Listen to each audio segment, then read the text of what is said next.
Welcome to What CEOs Talk About. Do you wonder what CEOs talk about behind closed doors? How they bring their vision to reality? How do they overcome and succeed through adversity? We share that and so much more with each episode. Now, let's get started with the show.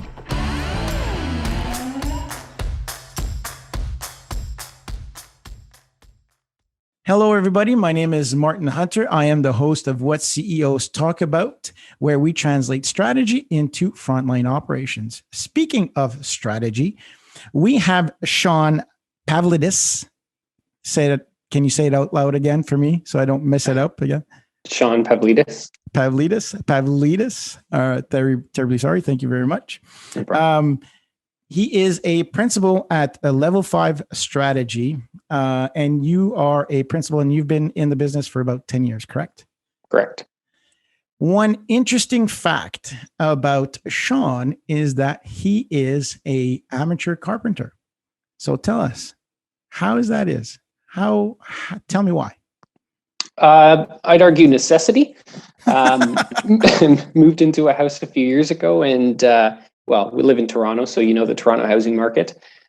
Basically got what we could get and realized it wasn't quite what we wanted to have, and slowly started picking away at problems and addressing things that I felt were in my skill set, which was this like tiny box of almost nothing. I could sand things perhaps.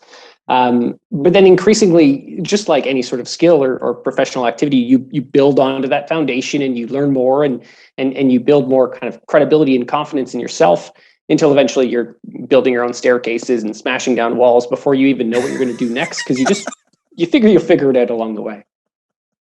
Oh, that's so wonderful. That's so wonderful. And so, Shawn, thank you very much for being on the show. Appreciate it. What is the title that you'd like to pick for the show today? I think I'd like to go with flexible leadership, but I'd like to remain flexible on that title as we talk. So tell us your story, Shawn. When Shawn was born back in, how does it go? I'm not going to start there. I'm not going to date myself too quickly on the show. But it's a pretty straightforward story. As you'll probably learn throughout this podcast, I'm very much a one-track mind. Once I decide something, that is what I do, and I'm going to be great at it, and blinders on for everything else. And so my career path and my career trajectory has been similar to my mindset, in the sense that went to school at Queen's Commerce for business, obviously, and went straight into consulting and level 5. And I actually intended, when you plan your life out and you're meant to do that in school, I intended to be there 2 or 3 years because historically that's the average consultant lifespan. But when I got there, I loved it. I loved everything about the people, the culture. I realized I just loved client services, and I didn't want to be in a world where I wasn't on the beck and call and needed to be on the ready at any point in time. And so I just realized that I kind of stumbled into the perfect place and the perfect culture and the perfect industry for me, and seemed to perform well. So I stuck around, and now I'm on the What CEOs Talk About podcast, and I've peaked. Well, thank you very much. Hopefully you'll gain more out of life than just being on the podcast right now. But it has. Speaking of peaking, it's just crazy. My team said, we've reached Martin. Hey, look, we've been on the podcast, or the podcast has been in existence for a couple of months now, and they gave me this number, and I was like, "Is that good?" And they're like, "You don't know if that's good or not." And I said, "Yeah." So when people start reaching 10,000. People are going to start paying attention. I said, "Oh, good. Are we close?" I said, "Yeah." So anyways, it was quite amusing. And so hopefully this will leverage and catapult your journey, your career forward, Shawn. I truly believe it. Wink, wink. I hope so. So tell me, I've got a question for you that I want to keep for a little bit later on. So why did you choose flexible leadership? Why is that important for you to talk about today? I think especially right now through COVID and everything that it's caused in personal lives and professional lives and leadership styles, I think flexibility is one of those things that people have realized is incredibly important for organizations, for individuals, for teams, for whatever it might be.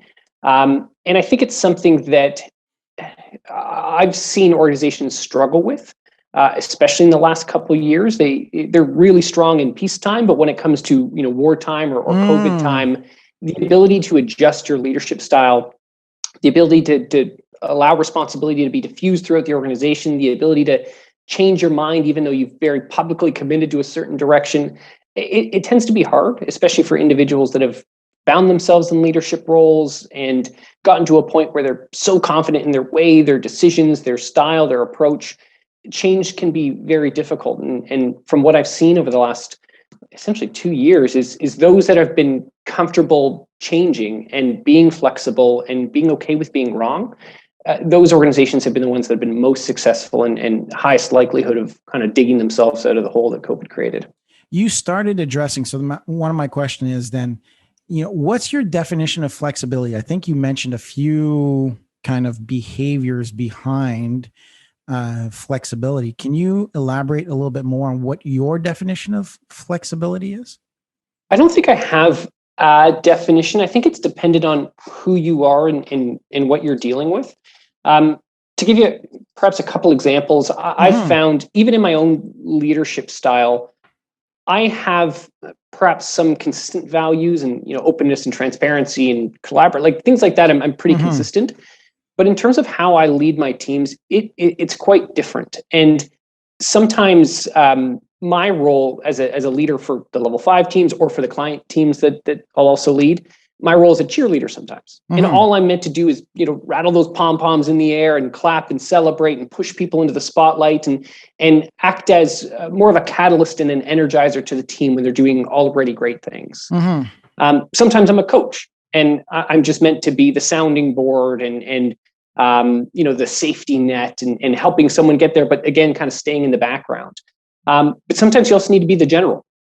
And you need to get in front of your troops and tell them exactly what we're doing and how we're going to get there and make sure they don't fall out of line. And I think, obviously people have a tendency or a preference for one style because it feels more natural, more comfortable. But sometimes when things like COVID happen, you realize, we need that general. We need that individual that's going to stand in the front of the room and calm people down and paint that direction forward and send people on their way. But sometimes you also might realize that I'm not the right person to be making these decisions. I'm not close enough to the front line or whatever it might be. And my job is to empower all of these other people that know more about what they're doing than I do at the kind of center of this organization. And I think flexibility depends, it's more of a style and a willingness to change depending on the circumstances that you're addressed with. If you, there's Heartbreak Ridge, a movie, Clint Eastwood, old movie, the Marine, adapt and overcome, right? So there is a mindset of self-reflection. I think that to be able to be flexible, you have to be able to acknowledge where you are, right? Yep. As an individual. I think that's key as a leader. And if you take your job seriously, meaning that a lot of CEOs that I work with, when they come to realize, they go, shit, I'm responsible for 30 families. And I go, the decisions that I make impact 30 families. So times that by 420 people, basically, usually you'll have 2 partners and 2 kids, right? On average, and I'm generalizing, but somewhere in and around there. So you can multiply that by 4. So now you're like, holy shit, right? I'm responsible. So therefore, every decision that I make has an impact, not just on me.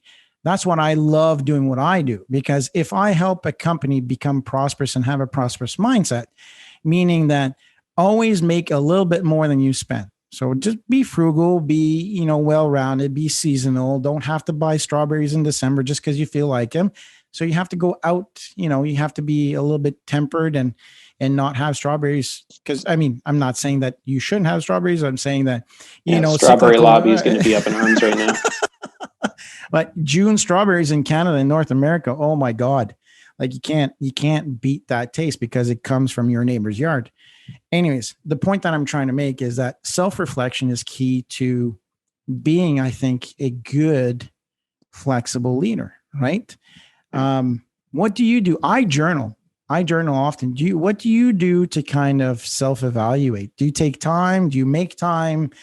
Do you whiteboard? What do you do as a principal and a high level leader to kind of self-evaluate? I think it's kind of a constant activity that you need to go through. I'm trying to think. I don't journal. I do blog a little bit lately. I've started a blog this year that's more about less about self-reflection, but I think as I think about most of the topics that I'm talking about, a lot of them are things that I've struggled with in the past, like expressing your weaknesses and things like that. So I think that's definitely been a channel as of late where, I've had to pull myself away from the typical consulting white paper on heavily researched points of view on whatever we're talking about in the day, and go a little bit off onto my own to really get out some of those ideas and probably go through the process of thinking about what works, what doesn't, what I like, what I don't like. And I think that's probably the closest thing I have to a tangible, tactile tool for self-reflection. I think the one thing that I've learned through the years is, what's your MO? What's the one sentence that defines you as an individual, as a leader? For me, the one thing that if you ask any of my clients, they'll say, "Oh, Martin, what does Martin say most often?" And Martin always says singularity of purpose. Right. So I was in the Army for 10 years and I played rugby for 30. So the purpose is very clear. When you see a winning team, or when you see a winning advance, or you see a winning organization, it's that singularity of purpose. Does everybody understand the pitch? Is everybody rowing in the same direction? Is there minimal waste? I spent a year in Japan too. So that Kaizen, good change, is all about that singularity of purpose. So, and now it feels that singularity of purpose is the center line of what I do. Now, if you talk to Dean, for example, who's one of my partners, he's all about agility, right? Because he's learned Scrum and Agile and stuff, and says, kind of like you, flexible leadership. How do we set a system within the organization that provides the ability to quickly adapt and change? Well, that's a purpose as well. To say, okay, hey, hold on a second. Our purpose was this yesterday, but our purpose tomorrow might be this. But if you're aligned in your core values, then that's a good direction. So I don't know. I agree with you 100%. Let me ask you that hard question I want to ask you before, because I think time is right. You came straight out of school into a consultancy role. How, with very little business or life experience, were you faced with adversity and objections? Yeah, I think the biggest thing is imposter syndrome. Because who am I still to tell these incredible CEOs and very accomplished people what to do and how to do it?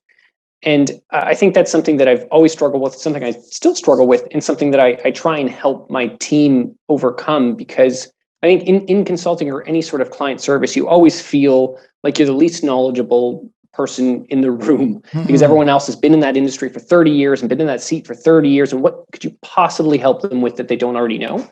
And I think the reality is, I'm not telling them how to do their job. I'm helping them help themselves. And it's more of a kind of a reframe in my head that I've gone through, that I'm not the expert in logistics or telecom or financial services or whatever I'm working on at that time.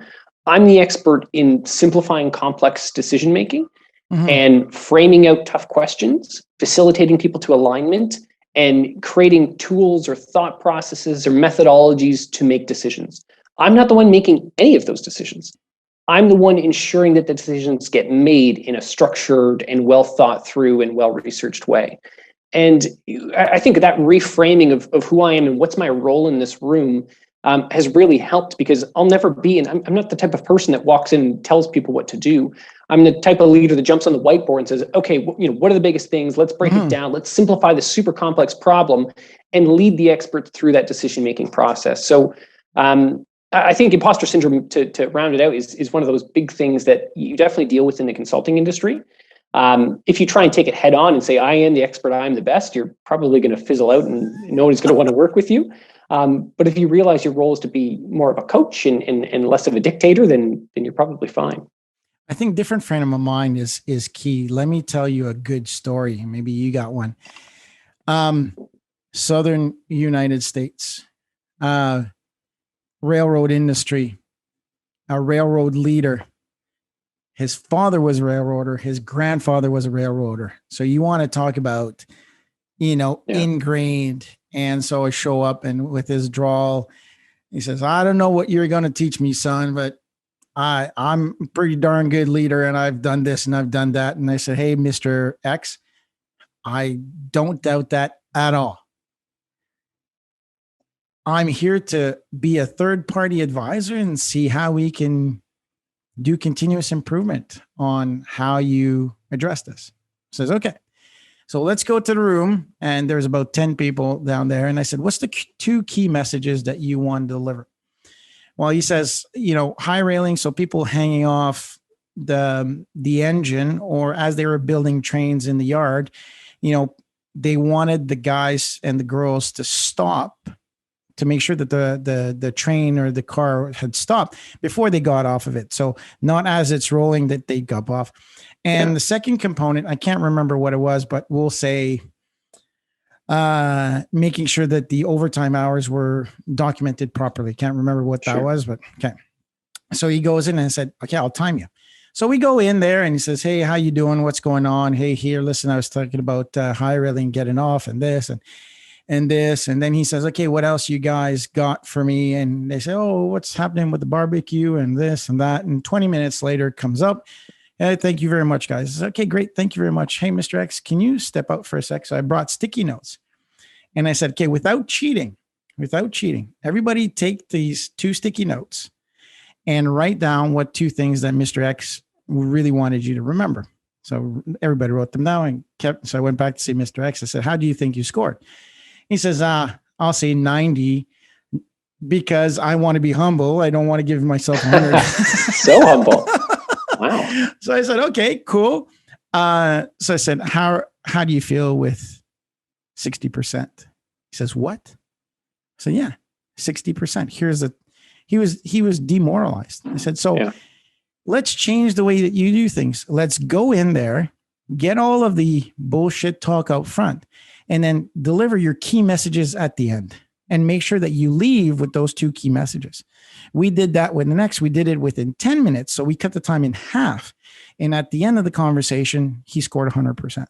So I think that your point to the matter is not to come in and say, here I am going to teach you how to do things, my way. It's how can we improve what you already do well and fine tune? Because I think what you said is, and it really matches with flexible leadership, is to be adaptive. And sorry, I'm going to be quiet after this, is the previous, Graham North said to me, a branding expert, he said, always go in like you're wrong. Like always ask a question like you're wrong. And I think that was such a positive, flexible mindset. It's not my point of view, but really let's talk about that. That's we always kick off any sort of recommendation or discussion with, we have no pride of authorship here. You could tear this down to the studs and call it crap and throw it in the garbage and burn it in front of me. And I will be just as excited because we're moving to something better. And sometimes you just have to set that expectation early, because there tends to be a tendency to, not want to step on your toes and not want to say something that'll offend you. And sometimes you have to say, I'm unoffendable. You can do say whatever you want. Let's just get to a better result in the end. And that's all that matters. A metaphor that I use sometimes with clients and training consultants is the best, clients can think of consultants in 2 different ways. One is they're looking for a fortune teller, and the other is they're looking for a personal trainer. And I always say, if a client is looking for a fortune teller, that's not really our business. It's bad for the client because they become dependent on you. And it's bad for you because you're just, hawking points of view at them, and they're taking it as at face value and running with it. And they're not taking any accountability or ownership.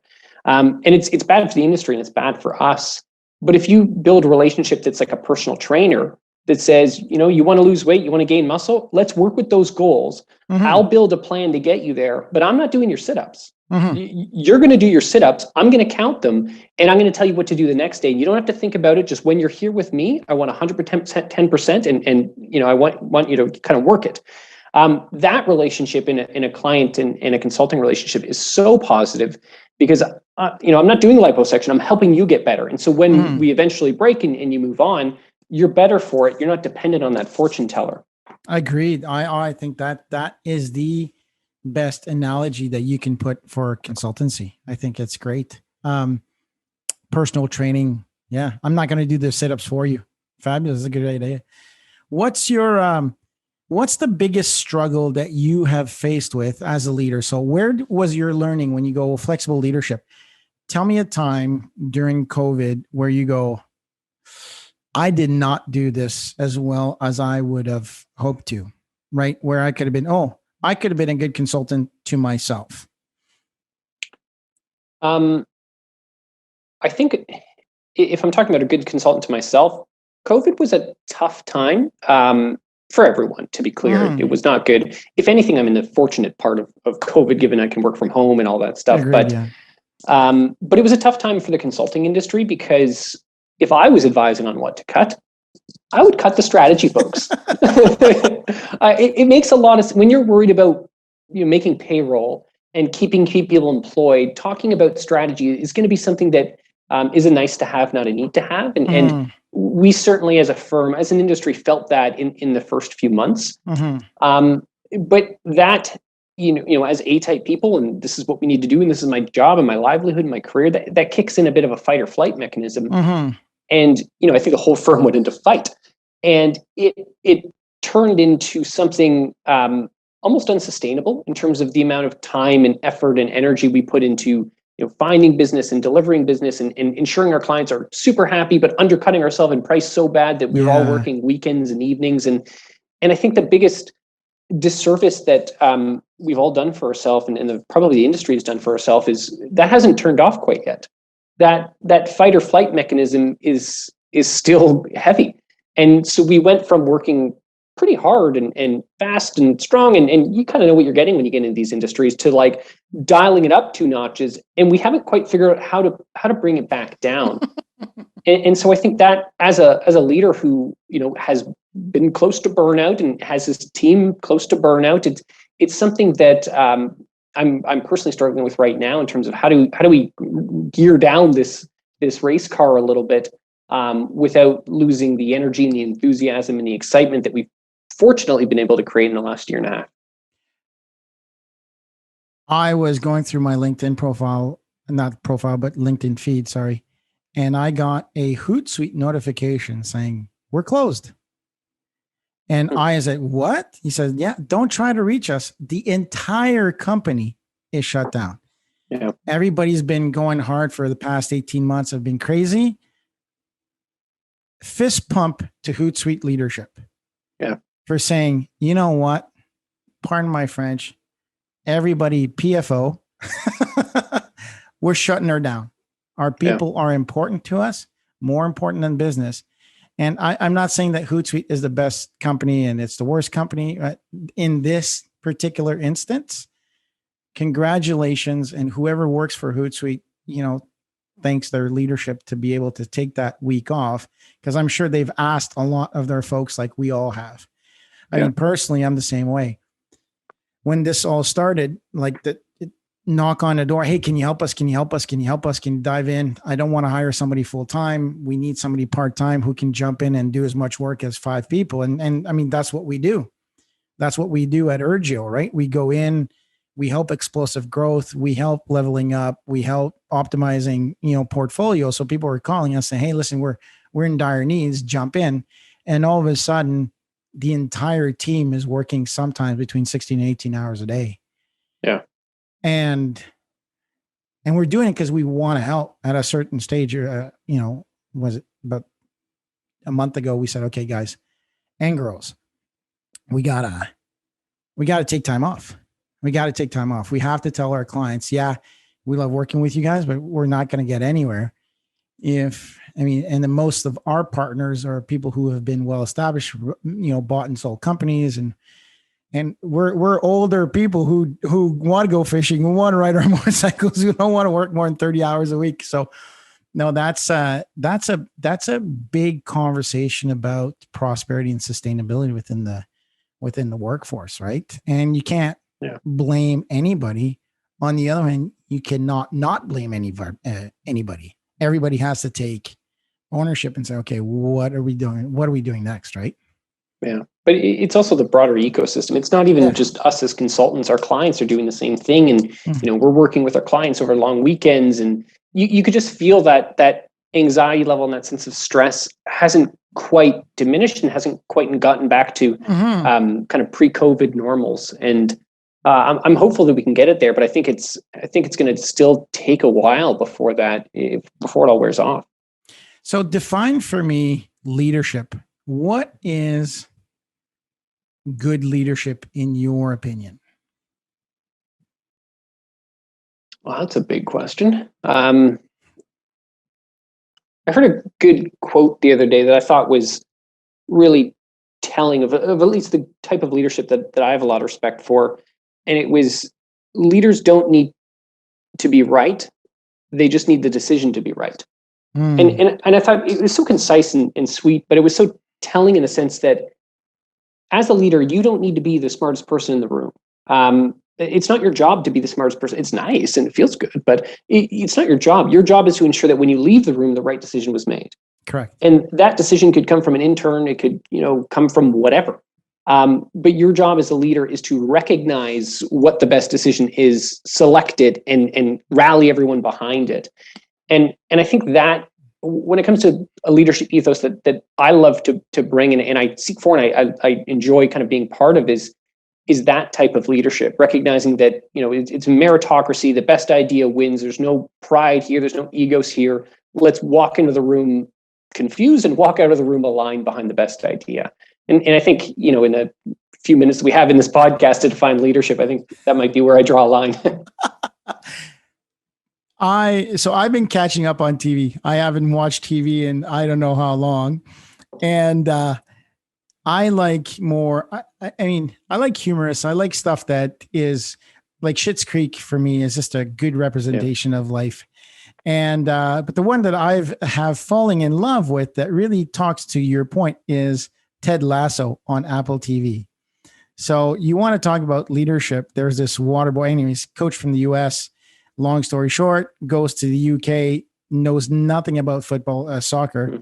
And so the water boy or team manager, whatever, he's got these great ideas, but his self-confidence is so low. He says, all right, Nate, you're up. And he comes up with these great game plans of, like you've mentioned, identify, keep your eyes open, believe is a big one. So for the listeners, if you want some good leadership behaviors with a funny spin, take a good look at Ted Lasso. It's amusing, and there are great leadership lessons. In there's no better feeling than championing someone's idea who probably felt nervous putting forward that idea. Just as a leader, making someone else the spotlight, the center of attention. It feels so good. And my strong preference is if, I've got an idea that I think is 100% right and someone else has an idea that I think is 95% right, most of the time I'll go with the 95 because I think it's just better for the team, for the culture, for the atmosphere to just jump onto that energy and capitalize on the kind of softer benefits that come from the non-leader making a decision than it is for the leader to, always be in command and control type of atmosphere. You've got access to so many different leaders as well. So in your lifetime, maybe school, sport, doesn't have to be business. Who is the person who was the best leader in your opinion for you? Could be your grandfather, your grandmother, your third grade school teacher. Just work with me on this one. Which one was the best one? Because that's gonna help the listeners really leverage your experience with all the CEOs that you work with and the leaders. So if I was to pick someone in my personal life, I would be not picking a number of other people in my personal life. So for purely political reasons, I'm going to pick someone who I wasn't working for or with and had more of a tangential relationship. But we did some work with the San Jose Sharks. It's public knowledge. It's on our website. And I always thought that Doug Wilson, the GM of the Sharks for forever, was someone who just embodied strong, thoughtful, kind, compassionate leadership. And he recommended all these books like Legacy. I'm sure you've read it if you're a rugby player. And he truly kind of embodied that spirit and that mentality. And anytime he was in the room, it was a more positive atmosphere. It was a better conversation. It was more rooted in culture and values, even though we were talking about things on the business side that had nothing to do with really what he did as a day job. And he always struck me as someone that, when you meet him now, he's a clear leader. And when you look at his pedigree, captain and hockey player, like he clearly has been a leader for a long time. And he's someone that the moment I met him, I was like, this guy's quite clearly just embodies leadership. My leader of choice was Master Corporal Baudelaire during my basic training. He came over when we first started. The profanities that he would scream at you. The guy had a mission. And as soon as you demonstrated effort and reciprocity, he trusted you first. Yeah. He would scream, and that was back in the 80s and 1989. And so life was very different back then in the Army as well. And there's a couple of things that he would do. One, he would always trust first. He would always defend his troops, regardless if you screwed up or not.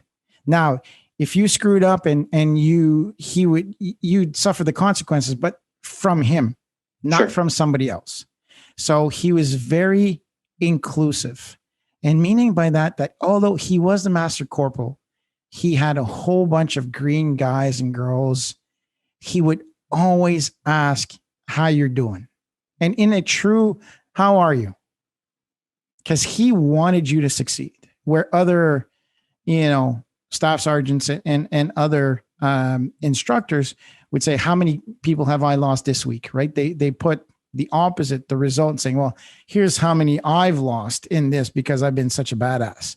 Yeah. Where Baudelaire was, he didn't count the subtle things that he did when a young 17-year-old guy like me was crying because of like, oh shit, I've been wanting to be in the Army all my life. Is this really for me? Yeah. And no matter how tough he was with you, he'd put you aside and you say, okay, smarten up. You're good at this. Don't worry about it. Keep doing this. Make sure you wash your boots. Make sure you make your bed bouncy. He was very matter of fact of here's the behaviors that are going to make you successful. And so that impregnated me at the age of 17 that I, till this day, when I apply leadership with a company of 41,000 people or 80,000 people around the world, that still sticks with me. So I think that's that leadership aspect that has tainted me. And the question is, to the listeners, who has that been for you? And how has that impacted you today, right? Yeah, well, I tried to dodge it originally by, saying Doug Wilson, and I stand by it. He's a great guy. But I do think, it's hard to pin one individual because it almost puts them too high on a pedestal. And it's very rare that you have one individual that's perfect in every which way or form. Of course. But if I even just look at my own firm, the 5 partners that I've worked with for the last little while, each of them have different skill sets and different levels of coaching styles and leadership styles and capabilities and empathy and communication styles. And I find picking and choosing the best of everyone that I've worked with and the best of everyone I've had the opportunity to work with from an external perspective tends to be how I create kind of an amalgam leader that I worship and look up to that doesn't actually exist. But your points on trust first and actually give a shit about the people that you're working for, with or whatever, they're so impactful and so important. And my point of view is always, when it comes to trust first, is like, I believe you can walk on water until I see you sink. And if you walk into my office and say, you walk on water, I'll believe you and let's go. Let's do it. And I'll tell the client you could do it. But if you don't, I'm going to reel that leash in a little bit. And that's how I start every single relationship. You have unlimited leash. I won't check on you. I'll trust you're going to be there on time and deliver exactly what you're going to deliver until you don't. And then I'll just, reel the fishing line a little bit back in until I can let it loose again. And I find that mentality is just so much more empowering to the people you're working with versus the opposite, where you have to earn my trust and earn my respect to be able to, step outside and do your own thing. You're giving people the benefit of the doubt will make them such stronger individuals and workers, and you'll ultimately get better results. It's to be the leader is to lead, to do first, right? So I always say you should trust first, right? And when you look at it mathematically, you look at how many people in your life have you trusted, and you kind of look at the math. You say, okay, well, if I've trusted 100, 150, 200 people in my life, maybe more, you go, how many of those people have broken your trust? And you go, 5, maybe, right? Maybe 2 people, a rounding error. Yeah, right. So you go, okay, 1, 2. So basically, out of 100 people, you just mathematically and production wise, you are much better by trusting, because 99% of that people will come back and give you an additional 10% because you trusted first. That's what morale is. So the desire of an individual or a group to achieve an objective or a mission, that's morale. So if you create great morale within the organization, their desire to achieve company goals is a lot further up. So maybe 10%. So what do you need to do to build morale is figure out what behaviors surround the group of people that you have, but people are people. And you go, okay, if I trust first, maybe 1% will shit the bed and I'll have to deal with that. But you look at 99% of the people will do a great job and give me even more than I've expected. Yeah. So therefore you should always lead first, without forgetting to verify. Because that, I think that, Shawn, is the key thing is, or people tend to yank the chain back. You just said it, like you said, just reel a little bit in. I still trust you, but maybe not on this part. Yeah. And most of the time they know it too. It's not like you're the only one in the room that realized that presentation wasn't so great. Most of the time they'll reel themselves in and say, maybe I need a bit more coaching. Say, I'm here for you. Happy to help. Glad I didn't have to make the call. With a simple question, I ask so many questions, and people always tend to say, if I don't say, hey, so great job. I start with a question saying, hey, how did I go? They go, oh, that didn't go over so well.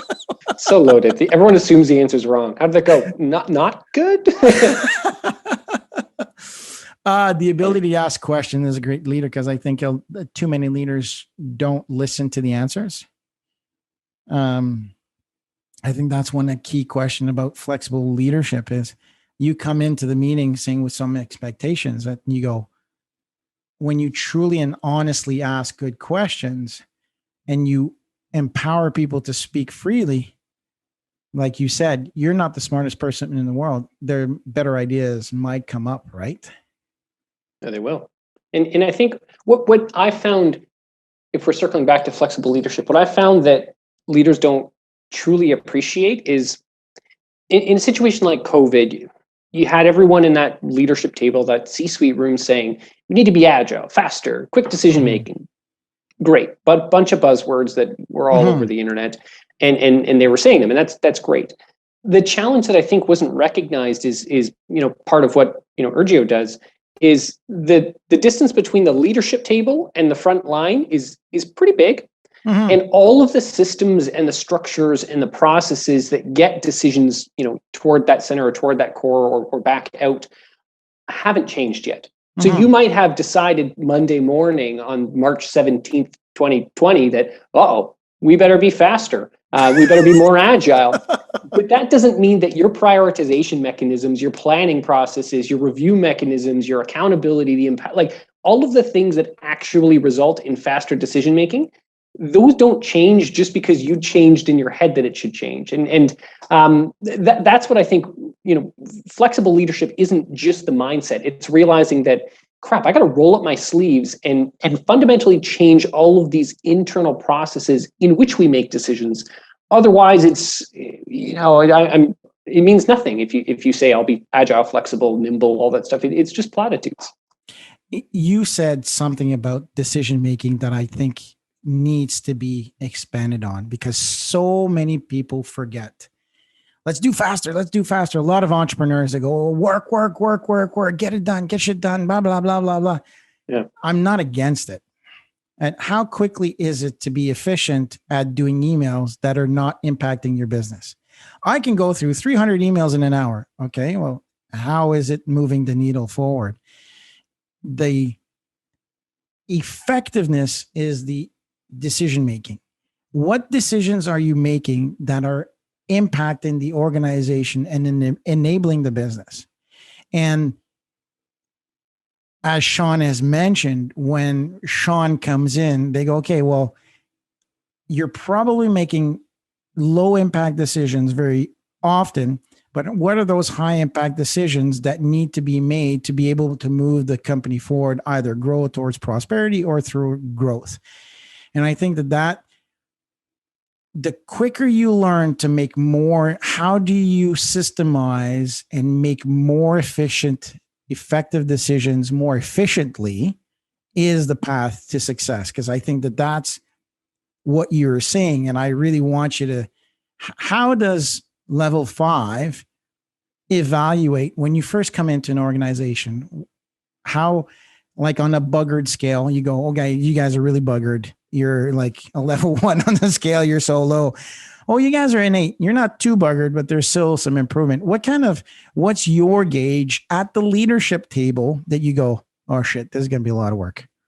Yeah. It depends on the project we're working on, whether it's strategic planning or market entry or structure or process or whatever it might be. But typically talking to the leadership team gives you a pretty easy sense of how disparate points of view and opinions are on whatever matter you're tackling. We're consultants, so we have maturity models and standard frameworks that we can pop up and say, you're a 3, and everyone goes, uh-oh. So we've got things like that make can in a structured way make it quite easy and transparent to identify where the problems or misalignment are.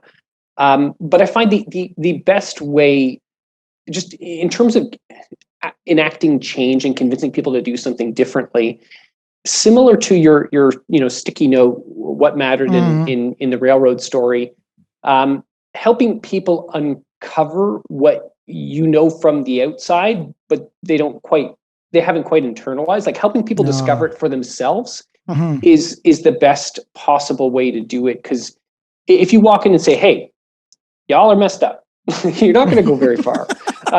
They're not going to respond well to that, and you're going to get the Southern Drawl Railroad example thrown back in your face.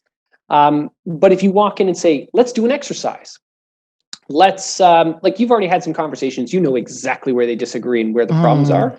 Let's take a 2x2, or let's take this model and everyone plot where you are and why. And it's going to turn into a bit of a mess, and rightfully so. But people don't realize that yet. You put that up, you have the conversation, you sit back with the team, you go, does that look right?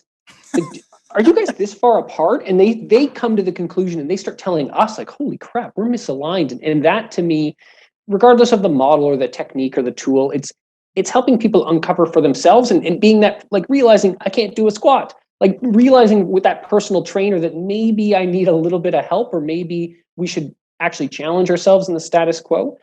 That, to me, is the one that gets the highest returns, because we're never going to be consistently the smartest people in the room. But if we can help the very smart room figure out that there's an issue, that's where we'll actually get change. What is, a few more questions. What is the top 2 or 3 when you think about flexible leadership? I want to put this down as, what are your top 3 behaviors that you say, okay, I'm coming in, I'm going to go sit with Martin for the next 4 hours and follow him around and see how he is. What are the top 3 things that you go, wow, this guy is a flexible leader or he is not a flexible leader? What be in your opinion, top 3 things that you would look for? And I'm not going to hold you accountable. It's just I'm throwing this out there. What's the top 3 things that you think of? So if I'm trying to kind of cut the noise and think of really, I'm stalling, really powerful behaviors that I've seen that demonstrate flexibility or kind of willingness or nimbleness to change, I think the number one would be willingness to kill ideas that are already in motion. Oh, that's a good one. Because it's a very uncomfortable thing. Like, you've emotionally committed, you've set down a path, you've stood in front of your board or your leadership team, your whoever, and you said, this idea is fantastic, and you sold it and you championed it, you put your personal brand on it, and then you kill it. And then you realize, oh shit, that's not so applicable now, right? I'm wrong. You come to the realization one Sunday night over a glass of wine that, holy shit, I am wrong. What do you do next? That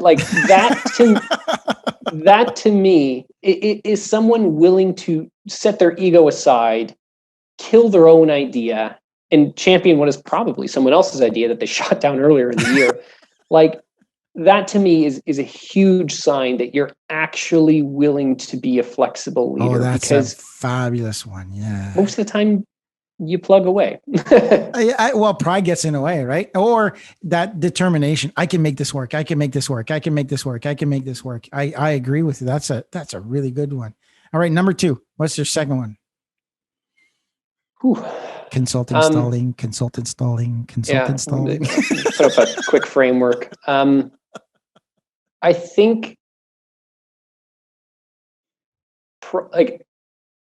how decisions, initiatives, actions, whatever it might be, get prioritized in an organization is a super important one. Like, it's leadership led, but most of the time, especially in bigger organizations, decisions go through this kind of political decision tree where you go to your manager, then you go to your director, you go to VP, and the VP goes to the president and the C-suite or whatever. And each of those takes time. There's a game of broken telephone. There's 30 different PowerPoint decks that need to be created for different iterations that tie it to different objectives. And that's not a way to promote kind of agile, nimble, flexible leadership. And I think organizations that at least have pathways to circumvent that and mechanisms for kind of feedback mechanisms for making decisions at any point in the organization, I think for big strategic decisions, I think that's an important indicator of a flexible leadership team, taking it beyond a specific leader. That is typical Gemba Kaizen. So Gemba means floor, and Kaizen, good change, is keep the decision making and the goals as close to the ground as possible. And so having a leadership advisory team of frontline supervisors and employees being able to come to the table with the executive saying, hey, so what's the hardship? Because, jobs as management job is to facilitate and elevate.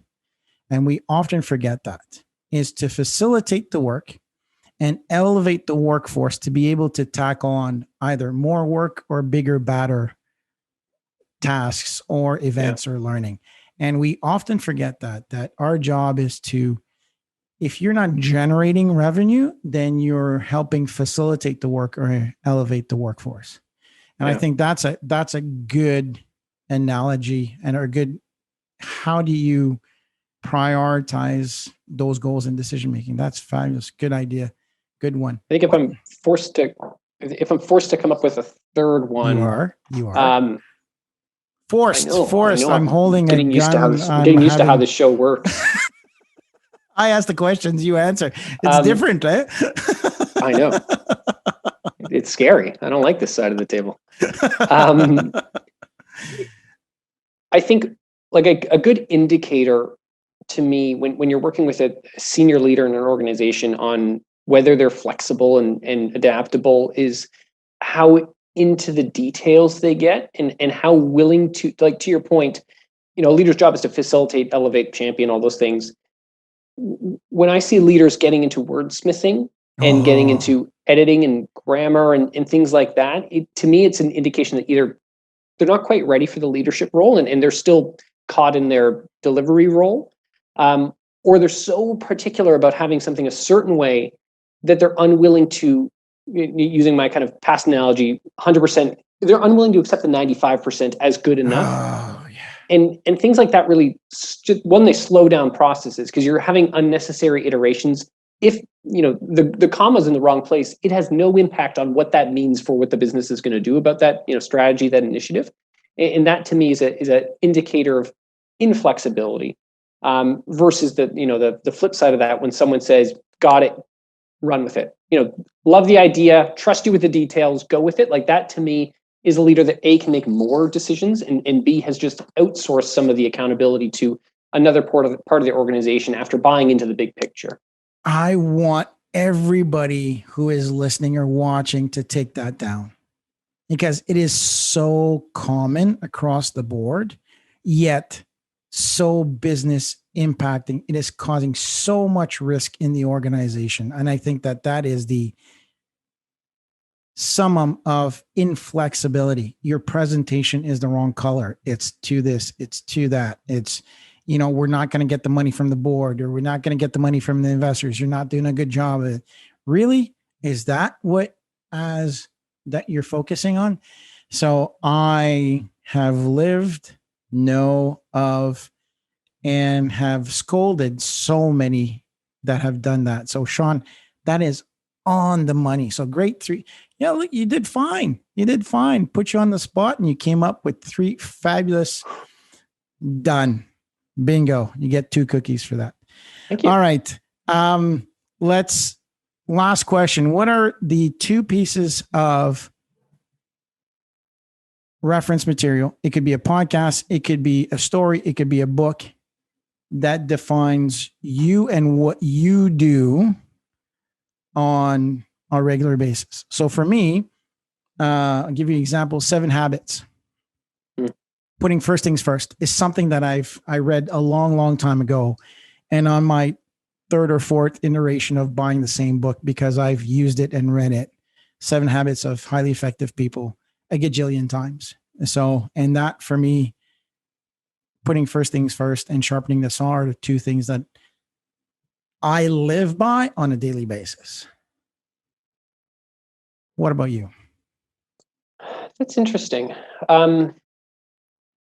If I'm thinking about a business book, Good to Great has been something that definitely, by Jim Collins, is just such a tight book on strategy and focus and all that fun stuff. And I think from a consulting perspective, that was definitely something that was central to how I was trained and how I developed. And chapter 2 is called Level 5 Leadership. I don't know if that's a coincidence, but I doubt it. So I'd say, if we're talking business books, that's probably something I live by. But I think what's odd is I'm someone who is constantly tackling new things, like amateur carpenter for the last 3 years, but I don't know, I might be a amateur bowler next year. And I try and learn new things and kind of tackle just completely different either industries or subjects or trades or whatever. And so I'm constantly influenced by things that I don't even know exist up until I start doing them and trying them. And I think that it's not, a regimented thought process that I go through that I've always looked back on. I think it's more of a style of I'm willing to jump into something new. And then when I get there, I'll realize there's so many interesting metaphors of how to build a house that relate to business that I can now apply that I never would have even considered before when I lived in that condo. And so I think I'm always someone who's adapting to new either leadership styles or credos or learnings or whatever it might be. So I'm constantly evolving, and it's hard to pin down exactly my style because it's so influenced by the last 5 years and what I've really focused on. So you're a chameleon. You're a shapeshifter. That's your motto. You shapeshift to evolve. You're an evolving creature. So sweet. That's amazing. Well, Shawn, thank you so very much for being on the show. It zipped by, and I'm sure that people have listened who are listening and watched. have gained so much from our conversation. So thank you again. Thanks for having me. It's been fantastic. If you're on LinkedIn, I'm assuming? Correct. Yeah. And Level 5 Strategy out of Toronto. We'll put the email down below. Are you okay with that if people reach out to you directly, if they want to hear more and work with you? Always love to chat. Fabulous. Thank you very much. With that being said, my name is Martin Hunter. I'm the host of What CEOs Talk About, where we translate strategy into frontline operations. Oh, I forgot.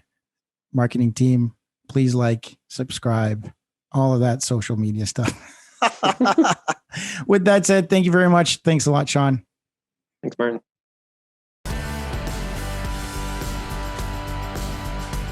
Thanks for tuning in to What CEOs Talk About. Make sure to click subscribe to get notified about future episodes, or check us out at www.whatceostalkabout.com.